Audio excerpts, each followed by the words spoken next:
In this video, I'm going to show you how to replace the engine air filter on your 2013 to 2018 Hyundai Santa Fe.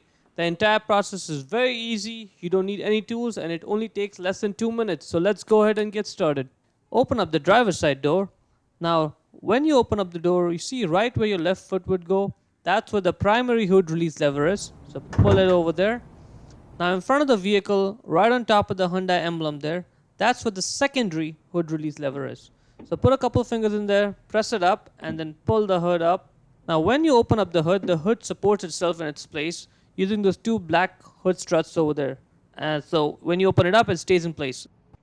Now once the hood is open, that right there to the right, that's the air box. That's where the engine air filter is. And let me show you how easy that is. Just two clips, pull that, and the filter comes out. Really? Really? Is it really that easy? Let's get a closer look of it. Those two clips right there. Lift up that cover slightly, flap it open, and out the filter comes. This is so easy. See that? Now let's take a closer look at the filter.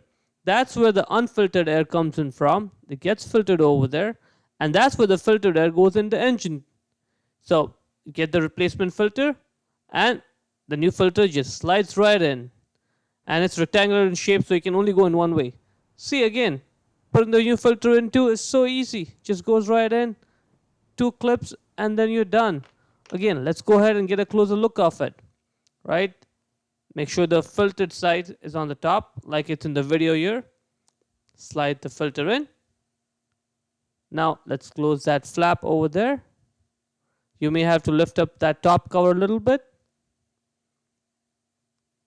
Make sure it's in place. One clip and two clips. It did not even take us 2 minutes to replace the engine air filter. In order to close the hood, simply lower it and slam it shut. That's pretty much it.